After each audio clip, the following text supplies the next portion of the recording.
Hola a todas y todos, bienvenidos al Festival Red Pública.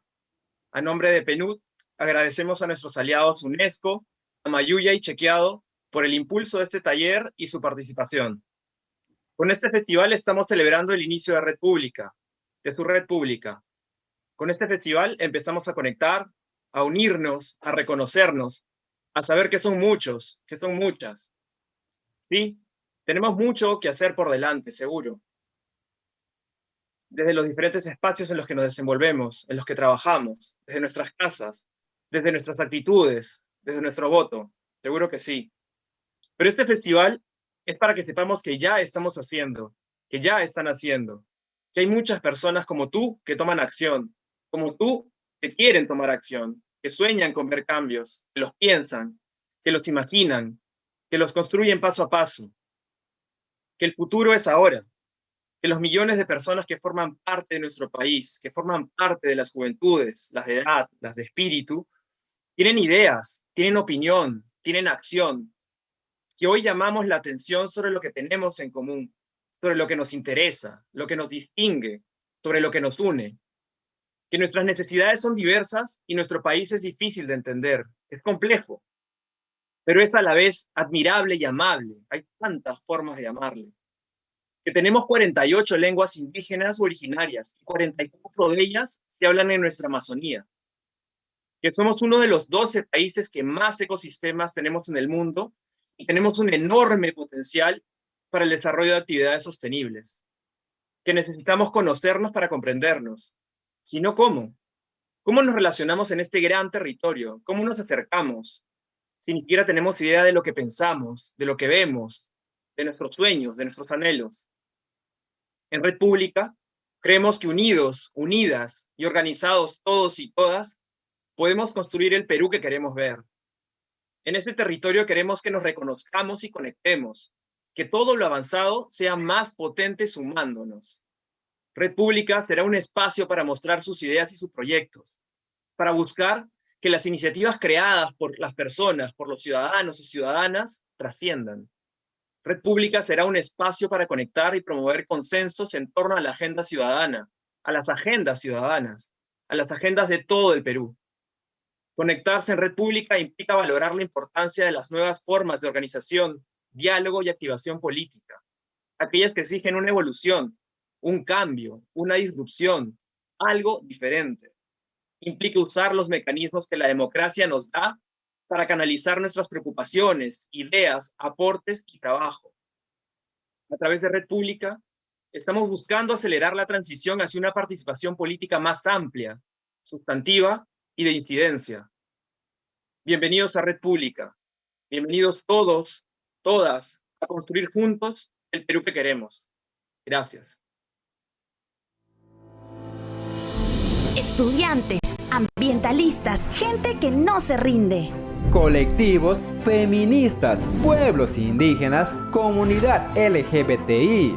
Artistas, brigadistas, gente que concilia. Todas y todos. ¿Recuerdan lo hermoso que era encontrarnos con la esperanza de un mejor país? Pronto nos volveremos a conectar, ahora desde la virtualidad. Para impulsar nuestras propuestas para un Perú mejor. Unidos como siempre, organizados como nunca. Red Pública, unidos y organizados por el Perú que queremos.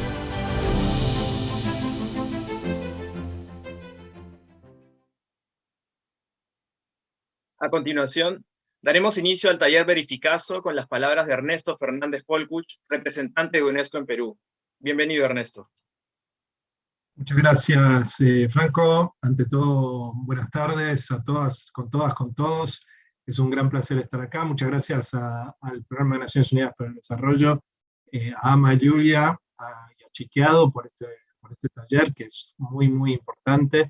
El lanzamiento de Red Pública, me parece que estamos en un momento en el que el mundo necesita información fiable, ¿no? Y eso implica que necesitamos un periodismo profesional que pueda adaptar sus decisiones, organizarse y contrarrestar el aumento de los rumores y la desinformación. Cómo esta palabra desinformación tomó tanto volumen en el último tiempo. Y cuando esta desinformación se repite y se amplifica, incluso muchas veces por personas influyentes, existe el grave peligro de que perdamos de vista la información basada en hechos verdaderos, ¿no es cierto? Y esta información tenga un impacto menor, la que se basa en hechos verdaderos, que aquella que está basada en la desinformación. Entonces, en ese sentido, la desinformación erosiona la confianza del público en múltiples formas, y en particular en las instituciones del Estado, y también en los propios medios de comunicación.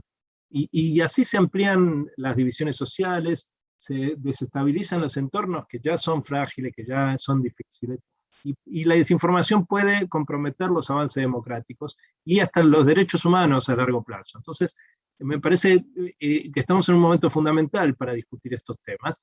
La pandemia, además, yo vengo del área de la ciencia y la tecnología, no soy periodista, pero he trabajado en los temas de comunicación científica, y debo decir que la pandemia ha planteado desafíos muy complejos en este sentido. Por ejemplo, en el marco de la comunicación científica, la dificultad de comunicar hechos científicos, que varían constantemente, ¿no?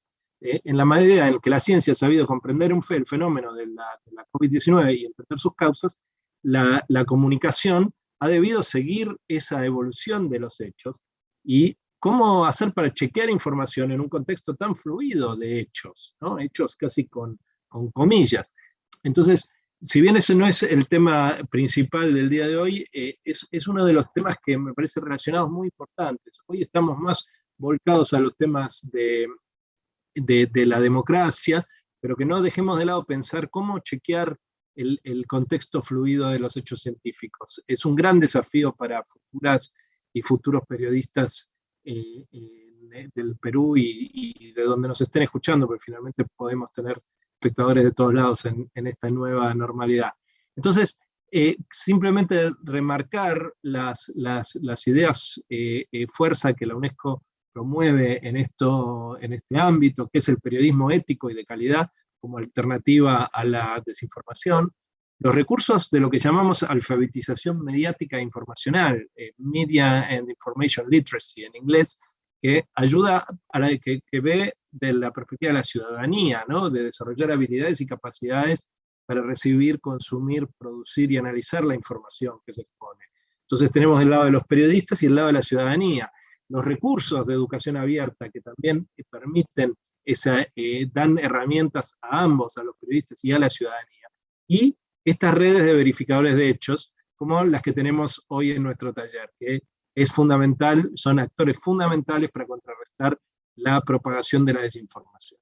Entonces, muchísimas gracias a todos, especialmente a Milena Rosensweet, a David Hidalgo, por participar de este taller, y estamos acá con mucho interés escuchándolas. Muchísimas gracias. Cambio. Gracias, Ernesto, muy amable. Bueno, para dar inicio, hoy tenemos como especialistas desde Argentina nos acompaña Milena Rosensweet, jefa del programa de educación de Chequeado, que promueve el fact-checking en la formación de periodistas, la alfabetización mediática e internacional en la escuela y el aprendizaje durante toda la vida para una ciudadanía más crítica. Estudió ciencias biológicas en la Universidad de Buenos Aires y tiene una maestría en educación en Harvard University. Además, también nos acompaña desde Perú David Hidalgo, director periodístico de Ojo Público y coordinador de la red Tamayuya, autor de los libros de no ficción Sombras de un rescate, sobre la última acción armada del grupo terrorista MRTA, y La Biblioteca Fantasma, sobre el mayor caso de saqueo cultural en la historia de América Latina. Ha recibido el Premio Latinoamericano de Periodismo de Investigación y el Premio a la Excelencia Periodística de la Sociedad Interamericana de Prensa. Estudió comunicaciones en la Universidad Nacional Mayor de San Marcos. A continuación, dejo a Milena a cargo del taller. Gracias. Muchas gracias, Franco. Buenas tardes a todos y a todas. Bienvenidos. Y muchas gracias especialmente a UNESCO y a PNUD por la invitación a Chequeado, y también a David por compartir este encuentro. Así que bueno, sin más, quería empezar por hacer una breve introducción a la situación, al contexto de desinformación en general y en particular en periodo electoral, periodo de campaña electoral. Así que voy a compartir pantalla para hacer una breve introducción y después vamos a pasar a una parte más práctica, en donde primero David va a contar un poco acerca de los métodos del chequeo y hacer algunos ejercicios, y después también vamos a hacer otras actividades prácticas juntos. Así que voy a compartir pantalla ahora.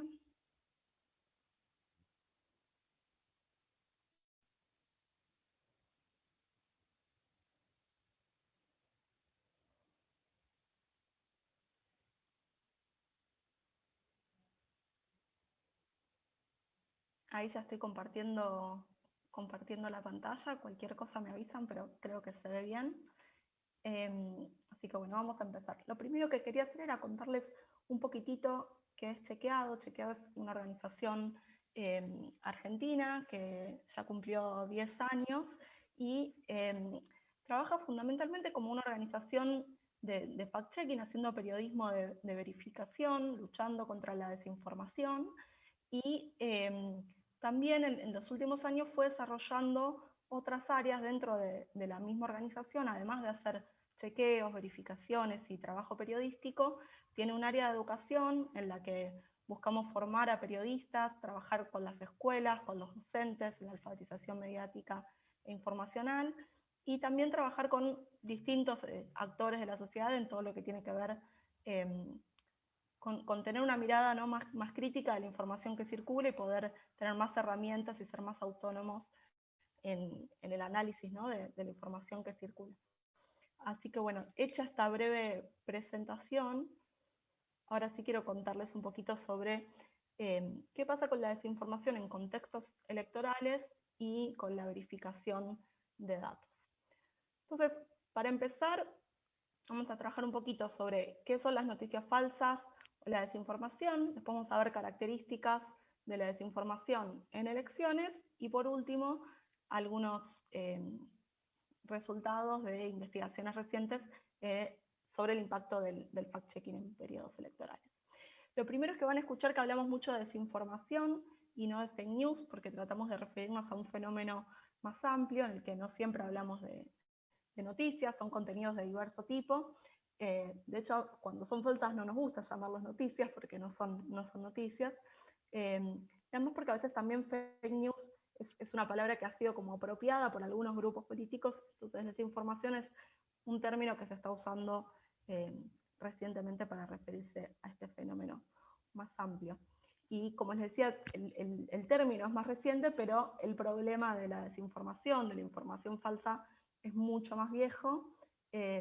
Quizás lo nuevo son las redes sociales, ¿no? Cómo se multiplica la información debido a que todos recibimos y compartimos, y además porque es mucho más fácil, ¿no?, que en otros momentos producir contenido. Esta es una clasificación que hizo First Draft sobre diferentes tipos de desinformación. La idea no es que se aprendan cada uno ustedes, sino mostrarles un panorama, ¿no?, de cuán distintos pueden ser los formatos. A veces es simplemente una parodia que al viralizarse pasa a ser una información que muchos creen como cierta y en realidad era un contenido humorístico. Hay veces que son imágenes trucadas, hay veces que son datos erróneos. Hay diferentes tipos de información falsa y de formatos en los que se transmite. Este es un ejemplo de una desinformación que circuló en Argentina antes de las elecciones de 2019. Se viralizó por Facebook esta imagen, en donde hay una organización barrial conocida que se llama Barrios de Pie, y tenía este cartel, y en Chequeado se realizó la verificación y se encontró que la imagen original era esta. Pueden ver la diferencia entre lo que tenía la imagen original, ¿no?, y cómo fue trucada y viralizada. Esta es una página en donde uno puede crear una información falsa. Lamentablemente hay muchísimas de estas. Esto también explica un poco cómo, digamos, la facilidad, ¿no?, con la que se puede crear información falsa, que lamentablemente es mucho más fácil que todo el trabajo que lleva verificarla. Y además de ser más fácil, genera muchísimos daños, ¿no?, de diferente calibre. De nuevo, hay distintas clasificaciones. En este caso, First Draft organiza, digamos, el daño de las desinformaciones en distintos niveles, yendo desde desinformaciones que por ahí no causan daño, que simplemente la gente entendió mal algo y se viralizó, pero por ahí no tiene mayores efectos, a cosas como las que vemos hoy en día con la pandemia, donde realmente puede haber un riesgo de vida, ¿no? Por ejemplo, cuando se promueve en una desinformación consumir una sustancia que es tóxica, como en este caso con el dióxido de cloro, que está, digamos, no hay ninguna evidencia de que produzca los efectos beneficiosos que se dice que produce, en cambio sí se sabe que es tóxico. Este es otro ejemplo de interferencia en la democracia, de las desinformaciones en épocas electorales en Argentina, cuando se trucha una boleta, ¿no?, para votar. Y yendo particularmente al tema de las elecciones, hay dos elementos que quería destacar. Uno es que las desinformaciones se potencian mucho en épocas de incertidumbre. Cuando no sabemos qué es lo que va a suceder, como es el caso de una elección o de una pandemia, ese vacío que tenemos, esa incomodidad que genera la incertidumbre, muchas veces la llenamos con información, aunque no sea de muy buena calidad. A veces preferimos creer que sabemos algo, ¿no?, a aceptar que hay cosas que por ahí no se saben o que uno no sabe. Y la otra que se exacerba en periodos electorales son las emociones, ¿no? Uno puede estar como muy a favor de un candidato, muy en contra de otro, y eso también promueve ciertos sesgos que hace que uno caiga más fácilmente en una desinformación. Otro elemento que sucede mucho en todo el mundo es la polarización. En Argentina, por ejemplo, tenemos dos partidos, hablamos en general de la grieta, si bien hay muchos partidos, hay dos que son como los más fuertes y que se llevan a la gran mayoría de los votantes, entonces esa polarización genera como si fueran dos tribus, donde cada una le cuesta reconocer cuando hay una desinformación que tiene que ver con su propio grupo, ¿no? Es mucho más fácil detectar que el otro dijo algo falso, pero no que el que pertenece a su propio partido. En el caso de Perú no hay este nivel de polarización, sino de dispersión, que tenemos muchos grupos, o sea, tenemos varios candidatos, no es que entre uno o entre dos se llevan todos los votos, pero esto también puede promover las desinformaciones, porque sabemos que un pequeño cambio, ¿no?, en la intención de votos generada por una desinformación puede mover mucho la aguja respecto de quién está en primera posición, o en segunda posición, o en tercera. Entonces, tanto la polarización como la dispersión son factores que promueven, ¿no?, la desinformación en elecciones. ¿Cómo enfrentamos las desinformaciones? Obviamente hay muchísimas estrategias.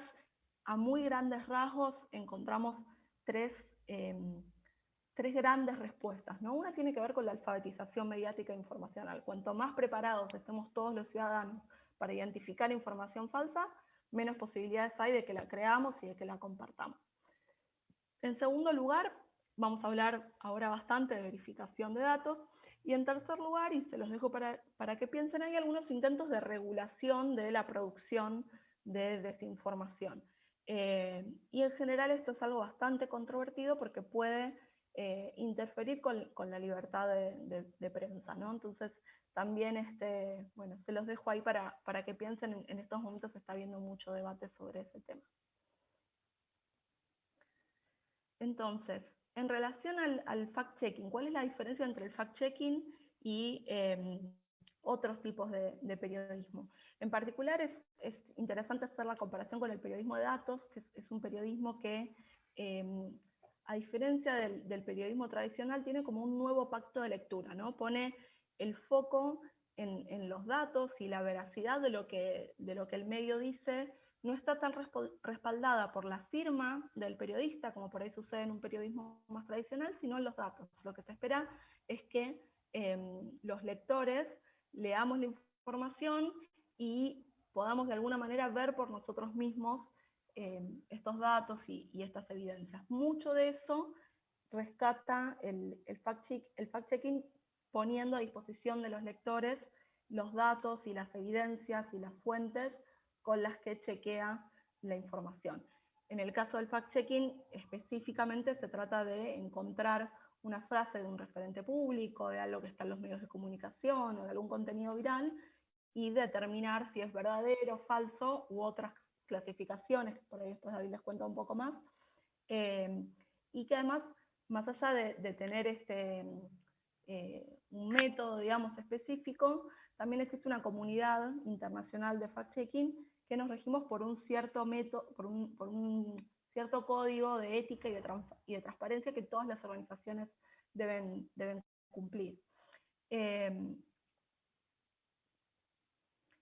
Entonces, les conté un poquito de las características que tienen las desinformaciones en elecciones. ¿Qué pasa con verificar en elecciones? Uno es que los errores se cobran muy caro, por esto que decíamos de las emociones que hay, ¿no? Y la importancia que se le da a la información falsa que puede llegar a decir un candidato o afectar a un candidato. Entonces, si van a verificar algo, siempre, pero especialmente en elecciones, es importante ser muy cautos, leer las cosas varias veces, que las lean otras personas, no apurarse.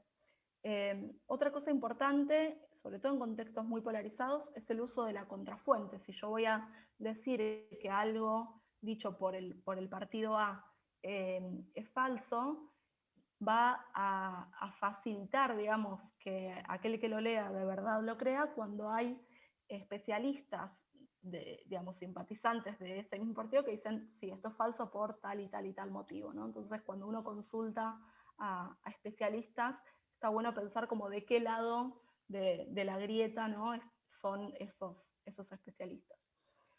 Otro tip es el uso de los términos. Hay palabras que pueden ser dichas de distinta manera, o mejor dicho, conceptos que pueden ser nombrados de distinta manera según si estoy digamos, a favor de un partido o del otro. Entonces, cuando uno hace fact-checking, es importante, digamos, tratar de usar terminología que no genere un encuadre, ¿no? Que cuando la persona lo lea no diga, estos están diciendo esto porque son de tal partido, porque eso a veces puede cerrar la posibilidad de que la persona efectivamente crea, ¿no?, lo que se está diciendo en el fact-checking.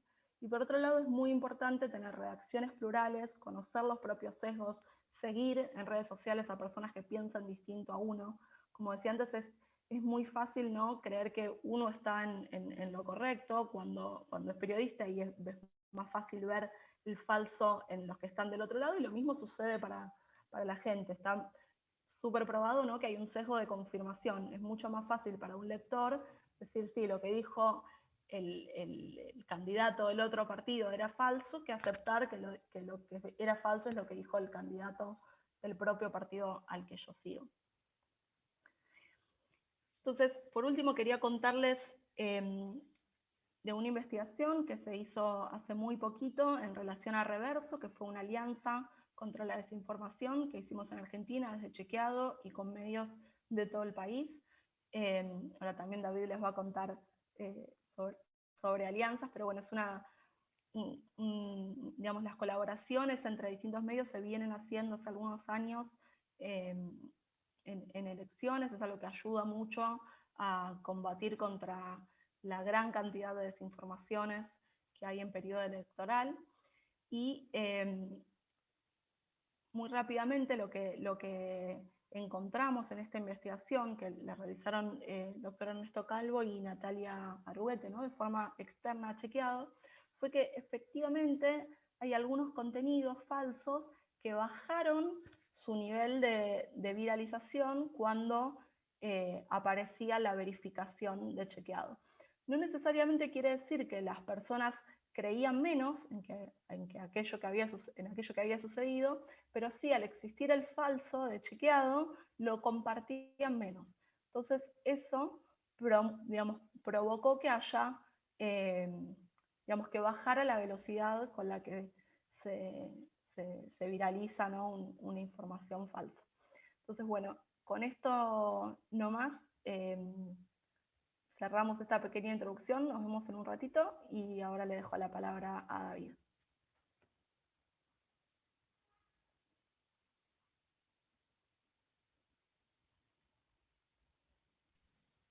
Hola, buenas tardes. Mi nombre es David Hidalgo, soy director periodístico de Ojo Público y coordino la red de Mayuvia, de la cual les voy a hablar en un momento.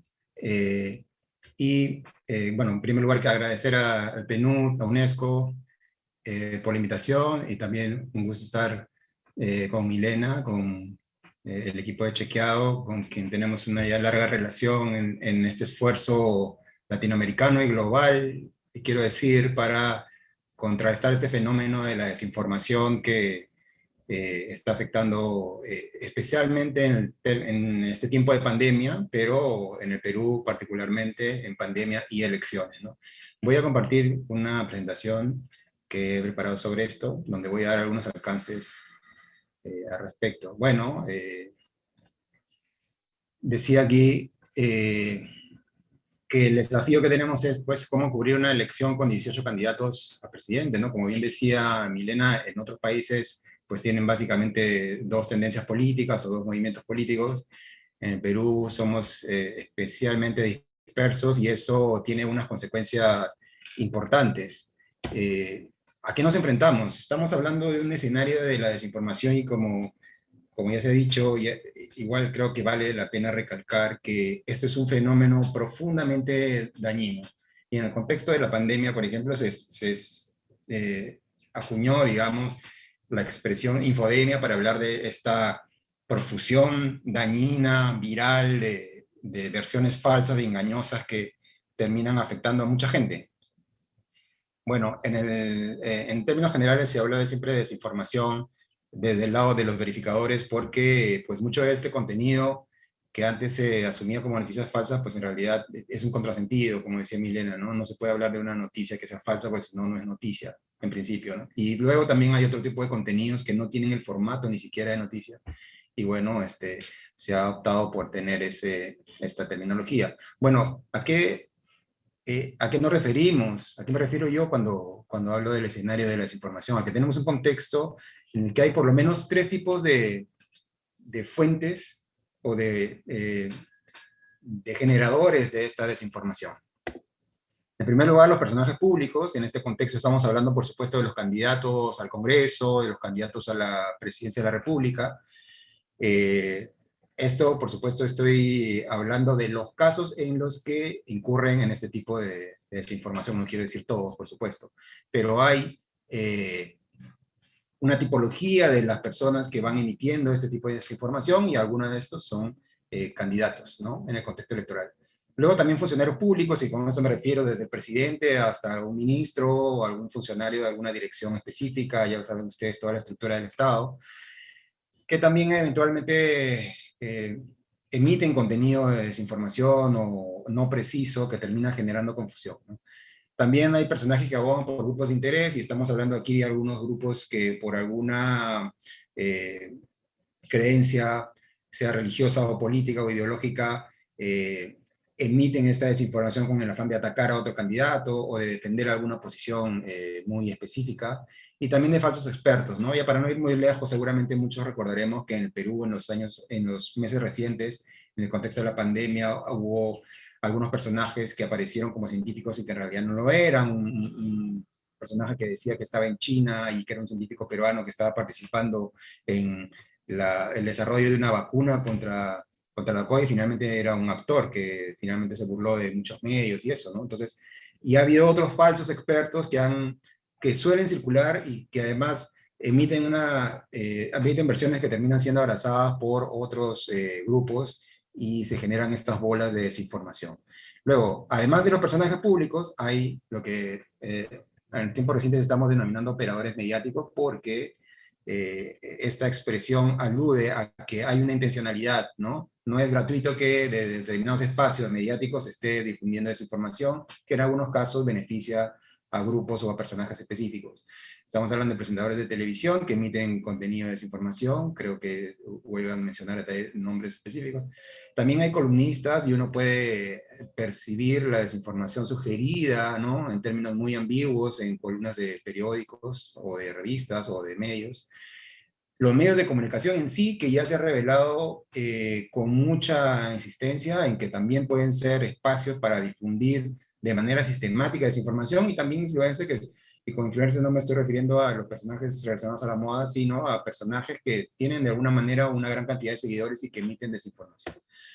Y por último, un tercer ámbito son las cuadrillas, lo que yo llamo las cuadrillas digitales, porque hay un fenómeno muy identificable de grupos organizados que van o emitiendo desinformación o atacando a los grupos o los esfuerzos de verificación como Amayuya, como Lo Dejo Público, Convoca y otros medios que integran la red y de los cuales voy a hablarles en un momento. Entonces hay esfuerzos organizados, de hecho, Amayuya, que es una red promovida, desarrollada y coordinada por Ojo Público, con el apoyo de PNUD y bueno, con una alianza de varios medios, sufrió desde el inicio un ataque organizado para fraguar la identidad gráfica y emitir mensajes como si fueran mensajes de verificación, pero eran mensajes difamatorios, eran ataques a determinados candidatos a las elecciones. Por suerte, esto tuvimos la forma de atajar convenientemente y contundentemente este esfuerzo, pero fue un fenómeno que es parte de todo un movimiento que hay que notar. Bueno, los partidarios de políticos también son muy agresivos en la difusión de desinformación, sobre todo para atacar y a otros adversarios, y los usuarios que de una forma legítima siguen alguna corriente, pero que en el curso de defender sus ideas, pues emiten desinformación también de una manera organizada y atacan a quien piense lo contrario. ¿Cómo enfrentamos este fenómeno? Porque es un fenómeno y digamos, si antes existía como parte de la dinámica electoral en un país como el Perú, pues ahora ya podemos hablar de unos fenómenos identificables y cuantificables, quiere decir. Nosotros en el Ojo Público hemos hecho esfuerzos para identificar, por ejemplo, por números de tweets, las relaciones de grupos que van difundiendo desinformación. Es un tema un poco más complejo como para una próxima conversación, pero hay forma de identificar cómo se mueve un discurso o un mensaje en redes sociales con herramientas de inteligencia social y se puede establecer que es una cosa organizada, un fenómeno organizado. Bueno, nosotros lo enfrentamos con una alianza en la que participan más de 30 medios. Esta es Amayuya es una alianza que contó con el apoyo decisivo del PNUD y bueno, es una mesa editorial que coordina Ojo Público, como decía.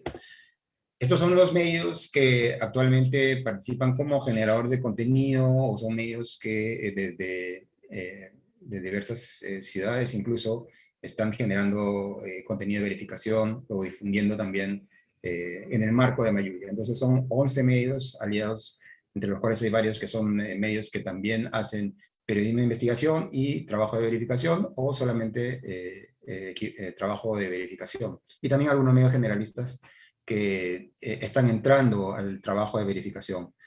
Y este grupo está apoyado además por una red de 14 radios que funcionan en los Andes y en la Amazonía y que difunden este contenido en idiomas originarios, en Ayáninca y en Quechua. En 8 regiones inicialmente, y estamos apuntando a generar, a aumentar nuestro alcance. Bueno, vamos entrando un poco al tema de la verificación y cuál es el sentido del trabajo, cómo nos organizamos, cómo se hace la verificación, que es una pregunta que suele circular en muchos lectores, incluso en los que ya de alguna forma han estado siguiendo estos contenidos, ¿no? ¿Cómo se hace? ¿Cuáles son los criterios? ¿Por qué escogen a uno? ¿Por qué escogen a otro? ¿Por qué nunca escogen a un otro que ellos tengan en la mira? Entonces, hay unos criterios básicos, ¿no? En primer lugar, siempre tratamos de que el contenido tenga un sentido de actualidad, y por actualidad nos referimos a que haya sido emitido en algún lado en los últimos 7 días, ¿no? Que no pase de 7 días, porque entendiendo el fenómeno de la desinformación y la vorágine informativa, y cómo circulan los contenidos y se mueve la atención de los ciudadanos, 7 días es un margen aceptable para entender que un tema sigue en la agenda. Y ya luego podría cambiar con otro tipo de información que también circule, y el ciclo se renueva permanentemente. Entonces, es un lapso que consideramos manejable. Ahora, otro criterio es la relevancia. ¿Por qué? Porque entendemos la relevancia, como indica acá, como cuando un caso tiene interés público. ¿Y qué cosa es el interés público? El interés público es todo aquello que puede o generar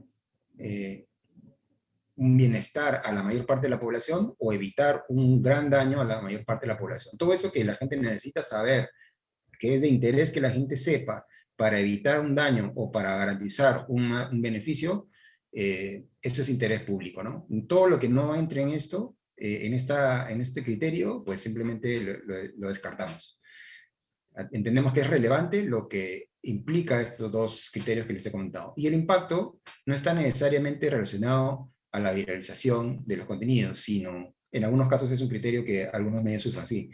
Pero en este caso, el impacto lo consideramos como la sorpresa que puede causar en una persona entender que una información es o falsa o verdadera. Incluso hay temas que siendo verdaderos son sorprendentes. A la gente le puede sorprender saber que hay determinado déficit de policías en una región, o puede sorprenderle saber que en el último mes ha habido determinado número de crímenes, o determinados casos de violencia doméstica. Entonces, puede ser sorprendente tanto lo verdadero como lo falso, pero ese criterio de lo que puede causar sorpresa es lo que nos guía para escoger perdón, aquí me ha llegado lo que nos guía para escoger un tema para verificar. Bueno, en términos de calificaciones voy a ir un poco más rápido. Nosotros hemos establecido 4, que son, digamos, las más simples y entendibles, pero quiero decir que hay otros medios que tienen, según su experiencia, 8 o hasta 10 calificaciones, ¿no?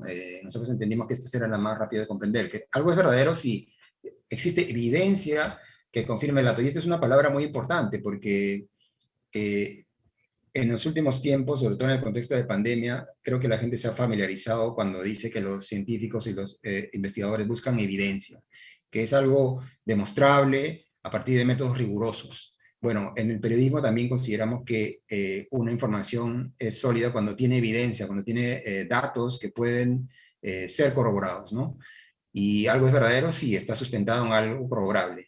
Algo es falso si más bien existe evidencia específica que contradice lo que se ha dicho, o la versión que existe.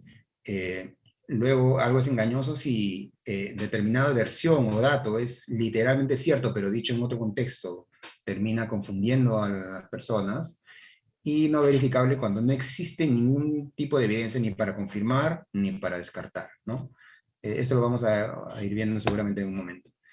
Bueno, estos son criterios generales, pero luego, ¿cómo se empieza a hacer el trabajo de verificación? ¿Cuál es el primer paso? Bueno, en el primer paso hay que entender que no todo es verificable, ¿no? Esto, de alguna forma, conviene recalcarlo porque, sobre todo en el Perú, que tiene un tiempo relativamente corto de estar expuesto a el trabajo de la verificación, es una metodología relativamente nueva, ¿no? Tiene apenas unos años, creo que la mitad de lo que tienen los amigos de Chequeado en Argentina trabajando. Entonces, no todo es verificable. Por ejemplo, no es verificable una opinión. ¿Y por qué? Porque lo subjetivo no puede ser valorado, como decimos aquí, ¿no? No hay opiniones mejores ni peores, verdaderas o falsas, simplemente son opiniones.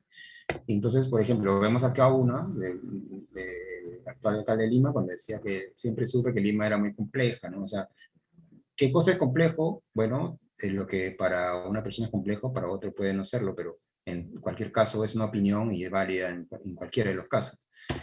No es verificable tampoco una afirmación a futuro, es decir, nosotros podemos decir que algo va a ocurrir, pero las circunstancias, incluso las más inesperadas, pueden cambiar el escenario. O sea, si uno puede decir, voy a construir 10 hospitales en un año, suena delirante, suena difícil, pero podría darse la circunstancia, es un ejemplo por supuesto extremo, pero podrían darse unas circunstancias que de pronto cambian el escenario y se construyen esos hospitales, si es algo que dice un político.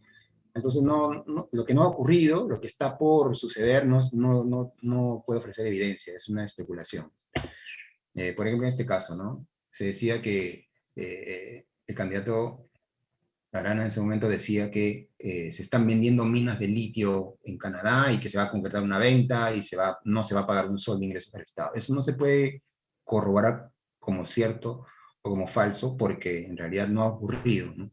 Entonces no funciona. No es verificable tampoco una hipótesis o un dato estimado, porque incluso las especulaciones, las hipótesis son como una teoría, algo que uno plantea como posibilidad en base a ciertos datos razonables, pero que no está confirmado, ¿no? Entonces, justamente por eso es una afirmación a futuro y no se puede confirmar. Por ejemplo, ¿no? Cuando nuestro candidato dijo como hipótesis que los programas sociales que nacieron en la década de los 80 se han mantenido en el tiempo porque la pobreza no ha disminuido, ¿no? Entonces, hay una serie de componentes que convierten esto en una hipótesis y no es posible verificarla, ¿no? Tampoco es verificar una promesa, y esto es importante porque en contextos electorales mucha gente nos pide incluso, ¿por qué no verifican las promesas de determinado candidato? Pero como son promesas que son cosas que van a ocurrir en el futuro también, no se pueden verificar y son en algunos casos bastante subjetivas, ¿no? Por ejemplo, ¿no? Cuando el candidato presidencial López Aliaga dice, uno de los ministerios que dejaremos vivo es el Ministerio del Ambiente. Estas capturas que voy a presentar son de algunos borradores que se presentan y que se hacen de manera muy rápida y que son frases que de pronto se detectan y se envían, así que van a ver que algunos están escritos tal cual, con algunos detalles ortográficos, pero son capturas de los mensajes que se van mandando en el momento, para que se haga una idea del vértigo con el que trabajamos, ¿no? Bueno, en este caso López Aliaga dijo esto y por supuesto no se puede verificar lo que no ha ocurrido. Sí es verificable una fecha o un periodo histórico específico, ¿no? Porque son referencias exactas. No es distinto. Uno puede decir que para mí 2021 es diferente que para Milena, por ejemplo. Es exactamente lo mismo. Entonces, si se hace una referencia exacta o que algo ha ocurrido en un parámetro como ese, se puede verificar. Por ejemplo, Ollanta-Humala, en nuestro gobierno creamos la ley de consulta previa. Uno puede establecer el parámetro del gobierno de Ollanta-Humala y si ocurrió la aprobación de determinada norma, ¿no? Sí es verificable también un dato numérico o estadístico, ¿no? Porque también son parámetros que se establecen, y esto es lo diferente a lo que mencioné hace un momento, porque me estoy refiriendo a los datos estadísticos que proceden de estudios minuciosos y metodológicos, por los cuales, por ejemplo, como un censo, ¿no? Un censo procede, no es una especulación a futuro, es una cosa que procede de una medición con una metodología muy precisa, cuyos resultados son informativos y importantes de conocer, ¿no? Entonces sí, en este caso, por ejemplo, cuando se dice en el 2020 la economía cayó un 13% debido a determinado tema, uno puede establecer si efectivamente la economía cayó en el 2020, que es el año pasado, un determinado porcentaje, ¿no? Eso es un parámetro y sí se puede verificar. Sí verificar una comparación también, porque incluso si no lleva implícito la mención a un número específico, pero sí parámetros como algo que algo es más o menos que otra cosa, son parámetros que permiten, y creo que aquí lo podemos entender mejor. Cuando acuña, este es otro mensaje que se captó muy rápido, y los verificadores, por ejemplo, para que entiendan esta información, el verificador menciona al personaje, detecta la frase literal, explica en qué contexto lo escuchó, lo detectó, pone la fuente, la pauta específica donde se dijo, la fecha de la declaración. Entonces toda esta información circula muy rápido y se detecta esto y se empieza a trabajar si funciona. Bueno, en este caso Acuña dijo que somos el último país que ha empezado a comprar vacunas, ¿no? Entonces, el último país ya es un parámetro, no está hablando del penúltimo ni uno de los últimos, sino el último. Entonces, establece un parámetro aunque no mencione un número específico. Sí, verificar una afirmación categórica también, por ejemplo, cuando el mismo Acuña dijo, la Universidad César Vallejo no tiene ningún beneficio tributario. Es una afirmación categórica y uno puede revisar si existe o no beneficios tributarios para esta empresa del candidato, ¿no? Ahora, hagamos un ejercicio muy breve con cargo a que luego vamos a tener una etapa para algo más detenido con Milena. Por ejemplo, es verificable cuando alguien dice hay 27.000 colegios públicos por reconstruir. En realidad, a veces algunas frases son un tanto engañosas, porque uno puede pensar, sí, uno puede saber si hay 27.000 colegios públicos con problemas, pero hay algunos matices que uno ya va entendiendo y desarrollando con la experiencia de verificación que permiten evitar pisar el palito, ¿no? En este caso, por ejemplo, cuando se analizó esto, dijimos o detectamos que la expresión por reconstruir es subjetiva, ¿no? ¿Qué cosa determina que un colegio esté por reconstruir o simplemente por arreglar, ¿no? La expresión da una connotación que Además, no existe información a ese nivel de detalle. Podría decir, hay 27.000 colegios públicos con algún grado de problema, pero eso no los convierte en colegios públicos por reconstruir. Entonces, hay algún matiz ahí que aparentemente es un número específico, pero uno tiene que entender hasta qué punto puede verificar esa información. Es verificable, por ejemplo, esto. Eso es, por supuesto, una portada y decía, pagarás tus deudas en 7 años. Esto es una promesa, esto es algo que alguien dice, si es que fuera un dato específicamente dicho por el candidato, por supuesto, este es un titular y hay que revisar si lo dijo literalmente así, pero es una cosa futuro, no se puede tampoco verificar. Es verificable también esta afirmación, este es otro mensaje que llegó y por eso está redactado de esa forma. Este candidato dijo, no es necesario el enfoque género o la igualdad de género. Entonces, esa es una opinión, es también de su objetivo decir, no es necesario, o si es necesario, no hay ningún dato, un parámetro que uno pueda revisar. Entonces tampoco es verificable. Esta afirmación, por ejemplo, lucha contra la delincuencia desde el 29 de julio, operativos policiales, mañana y tarde, es un candidato presidencial, para quienes no tienen necesariamente la referencia, un candidato presidencial que hace mucho énfasis en la seguridad base a su experiencia en la policía.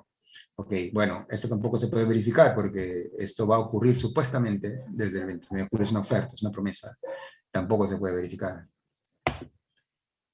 Esta frase de otro candidato presidencial, George Forsyth, ¿y ahora cómo está la economía después de la pandemia? Las familias están quebradas, los emprendedores están cerrando, no hay empleo, ¿y el Estado qué hizo? ¿Qué hicieron lo mismo de siempre? Solo apoyaron a la gran empresa.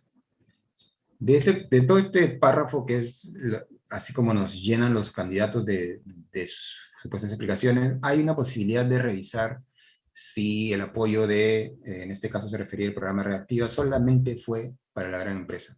Y evidentemente hay casos en los que se entregó a empresas que no eran de las que entran en la categoría de gran empresa. Me parece interesante explicarles esto porque a la hora de hacer una verificación uno tiene que hacer incluso sentar las bases de lo que va a verificar, y en este caso, si uno trabajar ese tema, diría, por ejemplo, bueno, vamos a establecer entonces qué cosa es una gran empresa, y según, por ejemplo, no sé, según la SUNAT, tiene una categoría para lo que, de acuerdo a los tributos que rinde una empresa, o que entrega una empresa. Entonces, los que tributan a partir de 100.000 para arriba, son considerados gran empresa. Los que tributan de 50.000 para 99.999 son mediana empresa. Entonces, buscamos las referencias oficiales para explicar un tema, y una vez que detectamos el tema decimos, bueno, primero vamos a establecer qué cosa es una gran empresa, y luego explicamos ya lo que consiste el chequeo, ¿no? Bueno, en este caso hay una posibilidad de verificar esto. En resumen, con esto creo que cerramos esta idea para poder conversar luego. Toda versión a verificar puede ser una explicación de un candidato, una versión o algo que circula como un meme incluso, como un ataque, una fotografía o algo que circula en redes, en el espacio público, quiero decir, pues tiene que ser un dato o hecho que pueda ser contrastado con evidencia. Entonces, cuando detectamos algo, nosotros revisamos si existe evidencia sobre el tema y si vale la pena con los criterios que les expliqué de la actualidad, la relevancia y el impacto, ¿no? Cuando detectamos esta información, lo que hacemos es solicitar al personaje o a la fuente del personaje, a la fuente que ha emitido esa información, o esa desinformación, perdón, el sustento, ¿no? Decimos, ¿de dónde usted ha sacado esto? ¿Cuál es el sustento? ¿De qué informe lo ha leído? En algunos casos, vale mencionar, por ejemplo, el caso de un congresista que dijo que ahora se gastaba más en consultoría, no, se había contratado más en el Congreso que en el anterior Congreso. Y esto lo he leído en un periódico, y mencioné el periódico, y efectivamente la nota del periódico decía eso. Pero cuando hicimos la verificación, detectamos que la nota del periódico estaba equivocada, porque revisamos más de una fuente. Y entonces dijimos, el candidato se ha referido a un mensaje, a una noticia, o a un informe publicado en un medio que existe, pero ese informe está equivocado, y en consecuencia el dato es falso. Bueno, se consultan, como digo acá, 3 tipos de fuentes mínimo, ¿no? Y además son 3 fuentes mínimo en cada chequeo, y en algunos casos pueden ser datos públicos en base a las bases de datos de los ministerios, del Estado, en fin.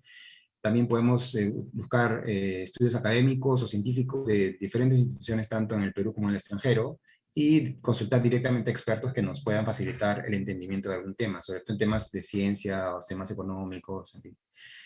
Según la evidencia, calificamos el dato, es decir, le otorgamos una calificación, mejor dicho, y esto puede ser la que ya expliqué, verdadero, falso, engañoso, dependiendo si hay o no sustento para esto.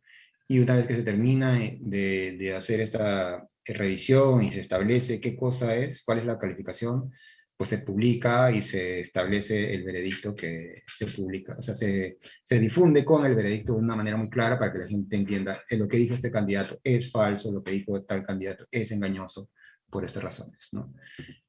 Bueno, estos son algunos de los chequeos que hemos hecho. Les quiero decir que hemos hecho aproximadamente 29 verificaciones, de las cuales 16 por lo menos habrán sido de candidatos presidenciales. En algunos casos, candidatos presidenciales han sido verificados más de una vez como versiones falsas. Entonces es sintomático. ¿Y por qué es importante? Y con esto cierro. Porque antes esta información no circulaba, el ciudadano no recibía esta información. Lo que recibía era básicamente versiones de un lado y de otro, ataques de un lado y de otro, pero no recibía la información de quiénes están mintiendo y qué cosas o qué mentiras o engaños están diciendo. Bueno, el trabajo de los verificadores, específicamente en el caso de Perú, la red Amayuya, ha estado dando esta información. Entonces los electores al final podrán saber, bueno, este personaje ha dicho varias mentiras, con el sustento, explicadas con el sustento que suele incluir Amayuya, y bueno, tomar su decisión. Bueno, eso creo que es todo. Gracias. Y si hay alguna pregunta, encantado de resolverlas. Muchísimas gracias. Gracias a David, gracias a Milena. Gracias a todas las personas que nos han acompañado atentamente a través de Facebook Watch. Esperamos que el taller les haya sido muy útil, pero ahí vamos a cortar la transmisión. Sin embargo, para aquellas personas que han logrado entrar al taller y se encuentran vía Zoom, por favor, no se vayan, porque vamos a continuar con unas dinámicas que Milena y David han preparado para ustedes. Asimismo, aprovecho la oportunidad para invitarlos a participar mañana en las actividades de cierre del festival. A las 5 de la tarde tenemos una actividad que se llama Las vicepresidentas toman la palabra. Es una conversación con candidatas a la vicepresidencia de la República en las elecciones generales 2021 sobre sus propuestas frente a las demandas de las mujeres en su diversidad, poblaciones indígenas y juventudes. Seguido a esta actividad, a las 7:30, tenemos una obra de teatro que se llama Vota por ti, vota por todas. Es un espectáculo virtual basado en los discursos de peruanas que lucharon por la participación política de las mujeres en nuestro país. Esta actividad marcará el cierre del festival y el inicio de República. Muchas gracias a todos. Continuamos con el taller.